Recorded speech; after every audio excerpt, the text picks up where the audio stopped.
Good morning 7th class students. Today we will discuss about subject of maths. So students, आज हम करने जा रहे हैं लेक्चर नंबर 26 और क्वेश्चन नंबर 5 वाला करेंगे. हमने रेसिप्रोकल तक कंप्लीट कर लिया था.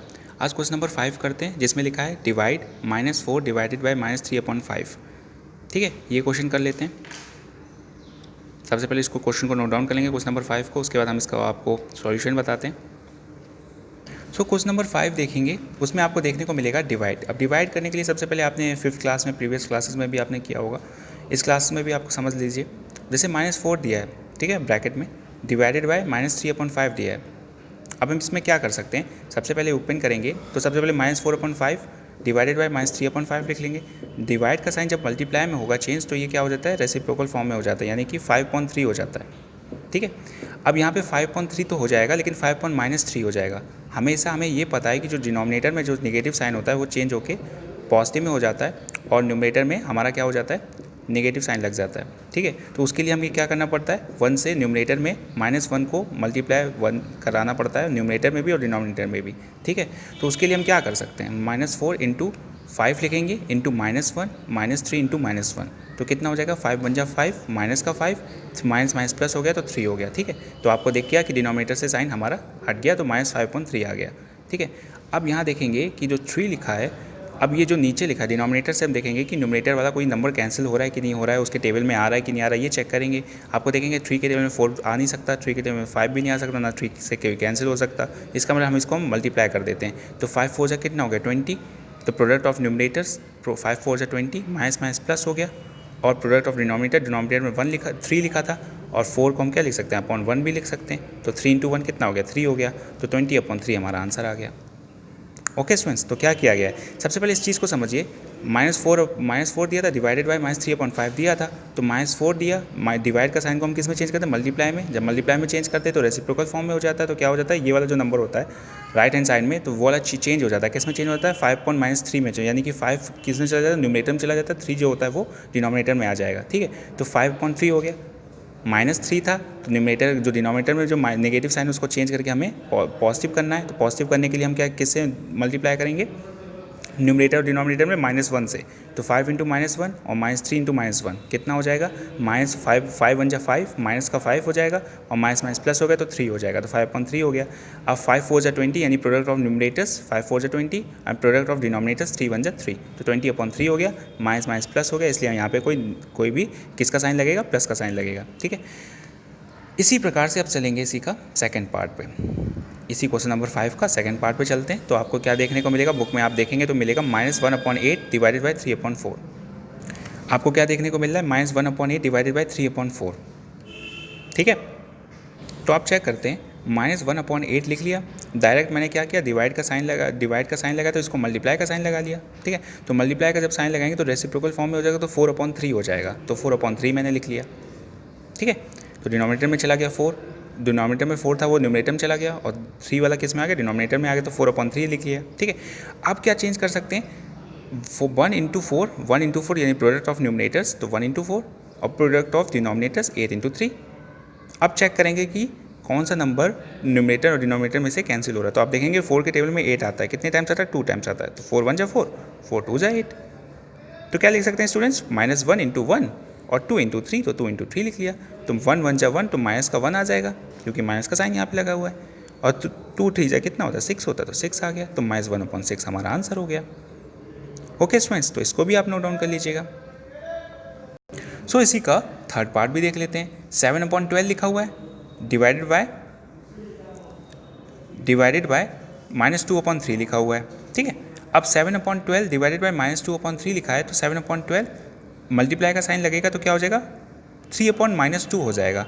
अब 3/-2 जब होगा, अब आपको पता ही, अभी आपने इससे पहले वाले क्वेश्चन में भी यही किया था, जब भी डिनोमिनेटर में जो नेगेटिव साइन होता है उसको हम किस में, पॉजिटिव में चेंज करते हैं. तो हम उसको -1 से क्या कर लेते हैं, मल्टीप्लाई करते हैं न्यूमरेटर और डिनोमिनेटर में भी. तो हमारा आंसर क्या मिलेगा, -3/2 मिलेगा. ठीक है, तो ये 3/-2 का हो जाएगा -3/2. इसको आप डायरेक्ट भी कर सकते हैं, मल्टीप्लाई करने की कोई ज़रूरत नहीं है. तो -3/2 लिख सकते हैं. ठीक है, आपको पता चलेगा कि -3/2 कैसे आया. अभी से प्रीवियस वाले वीडियो में, यानी प्रीवियस वाले क्वेश्चन में भी आपको मैंने बताया था और इससे पहले भी क्वेश्चन को बता चुके हैं। फिर से मैं आपको बता देता हूँ कि इससे क्या इसमें हमने किससे क्या किया गया, प्रोडक्ट किया गया -1 से न्यूमरेटर में भी और डिनोमिनेटर में भी, ठीक है, जिससे कि हमें हमारा जो साइन होगा वो कैंसिल हो जाएगा, नेगेटिव साइन कैंसिल होकर पॉजिटिव में चेंज हो जाएगा, ठीक है। तो उसी प्रकार से यहाँ पे -7/12 -3/2 आ गया।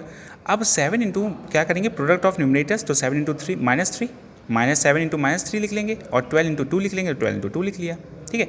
अब माइनस माइनस क्या हो गया, प्लस हो गया, तो 7 3 जा कितना हो गया, 21 हो गया, 12 2 जा क्या हो गया, 24 हो गया।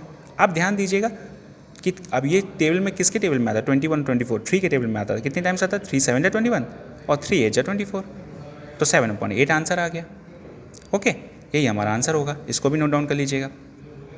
इसी प्रकार से अब फोर्थ वाले पोर्शन पे चलते हैं। 3/13 डिवाइडेड बाय -4/65, ठीक है, ये क्वेश्चन दिया हुआ है फोर्थ वाला। अब 3/13 लिखा हुआ है, मल्टीप्लाई का साइन लगाएंगे तो 65/-4 हो जाएगा। अब -4 नेगेटिव का साइन किस में है, डिनोमिनेटर में, इसको हम पॉजिटिव में चेंज करेंगे तो क्या लिख सकते हैं, -65/4 लिख सकते हैं, जैसे हमने इसमें किया था वैसे इसमें भी हम करेंगे तो -65/4 हो जाएगा, ठीक है। अब 3 इंटू -65, 3 इंटू -65 और 13 इंटू 4, 13 इंटू 4 लिख लिया। 3 इंटू 65, 13 इंटू 4 को हम क्या कर सकते हैं, अब देखेंगे ध्यान से, अब चेक करेंगे डिनोमिनेटर में से कौन सा जो नंबर है वो न्यूमरेटर में से कैंसिल हो रहा है, यानी किसके टेबल में क्या चीज़ आ रही है, ये चीज़ हम चेक करेंगे। तो 13 1 जा 13 होता है, ठीक है, और 13 5 जा कितना होता है, 65, ठीक है। तो 3 इंटू -5 लिखेंगे, माइनस का साइन यहाँ पे लगा हुआ था इसलिए हमने यहाँ पे 3 इंटू -5 लिख लिया, अपॉन 4 लिख लिया, 4 1 जा 4 हो गया। अब 5 3 जा कितना हो गया, 15 हो गया, -15/4 हमारा आंसर आ जाएगा, ठीक है स्टूडेंट्स। तो इसको भी आप नोट डाउन कर लीजिएगा।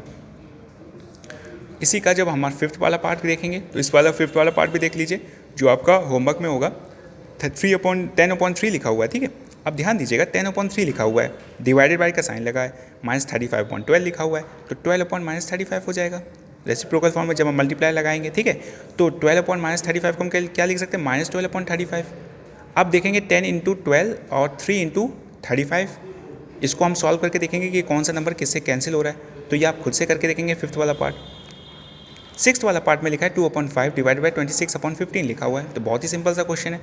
इस क्वेश्चन को मैं आपको बता देता हूँ, ठीक है। 2/5 डिवाइडेड बाई 26/15 लिखा हुआ है, तो 2/5 डिवाइडेड बाई 26/15 को हम क्या लिख सकते हैं, मल्टीप्लाई का जब हम साइन लगाएंगे 2/5 मल्टीप्लाई बाय 15/26 लिख सकते हैं, ठीक है। तो 2 इंटू 15 5 इंटू 26 लिखेंगे, तो product of numerators upon product of denominators, तो 2 into 15 upon 5 into 26, 2 into 15 5 into 26। आप ध्यान दीजिएगा 2 के टेबल में 2 1 जा 2 होता है, ठीक है, 2 1 जा 2, 2 3 जा 6 13 आ जाएगा, ठीक है, 5 1 जा 5, 5 3 जा 15, तो 3 इंटू 1 1 इंटू 3 और 1 इंटू 13, 1 इंटू 13 और 1 इंटू 3, तो कितना हो जाएगा 3/13, यही हमारा आंसर हो जाएगा सिक्स्थ वाला क्वेश्चन का। ओके स्टूडेंट्स, अब हम चलेंगे 10th और 8th पार्ट पे भी, तो आपको मैं 7 8 पार्ट भी करा देता हूँ। 7 पार्ट में देखिए क्या लिखा हुआ है, 40 अपॉन क्या लिखा हुआ है, 98 लिखा है, डिवाइडेड बाय 20 लिखा हुआ है। अब यहाँ पे -20 लिखा हुआ है, तो 20/1 लिख सकते हैं हम यहाँ पे रेशनल नंबर की फॉर्म में, ठीक है। अब ये 1 अपॉन क्या हो जाएगा, -20 हो जाएगा। अब 1 अपॉन -20 को हम क्या लिख सकते हैं, -1/20 लिख सकते हैं, जैसे अभी तक हम करते आए हैं, ठीक है। उसके बाद हम क्या करेंगे, प्रोडक्ट ऑफ न्यूमरेटर क्या दिया है, 40 इंटू -1 और 98 इंटू 20 लिख लेंगे, ठीक है। अब ध्यान दीजिएगा, अब क्या कर सकते हैं हम, 20 1 जा 20 और 20 2 जा 40, तो 2 इंटू -1 आएगा, तो 2 इंटू -1 98 इंटू 1, ठीक है। 2 मल्टीप्लाई बाय -1 को हम क्या लिख सकते हैं, अब यहाँ से ध्यान दीजिएगा 2 1 जा 2 और 2 4 जा 8 और 2 9 जा 18, तो 1/49 आ गया, तो 1/49 हमारा आंसर आ गया। इसको नोट डाउन कर लीजिएगा। इसी प्रकार से 8 पार्ट को भी देख लीजिए, -8/15 डिवाइडेड बाय 2/-45 लिखा हुआ है, तो 8/-8/15 डिवाइडेड बाय 2/-45 लिखा है, इसको हम मल्टीप्लाई का साइन लगाएंगे, तो -8/15 मल्टीप्लाई बाय -45/2 लिख सकते हैं, ठीक है। अब -45/2 को हम क्या लिख सकते हैं, प्रोडक्ट ऑफ न्यूमरेटर -8 इंटू -45, तो -8 into -45, product of denominators 15 into 2, तो 15 इंटू 2, ठीक है। अब ध्यान दीजिएगा 2 1 जा 2 होता है और 2 4 जा 8, कैंसिल देखेंगे कौन कौन सा कैंसिल हो रहा है, 2 4 जा 8 हो गया, ठीक है। अब यहाँ पे लिख सकते हैं 15 1 जा 15, 15 3 जा 45, तो क्या लिख सकते हैं 4 इंटू 3 और 1 इंटू 1, 4 3 जा कितना हो गया 12, यही हमारा आंसर हो गया। ओके स्टूडेंट्स, तो यहाँ तक आप ये नोट डाउन कर लेंगे, यही आज आपका होमवर्क होगा तो क्वेश्चन नंबर 5 का 8 पार्ट तक आपने कर लिया और एक आपका होमवर्क है।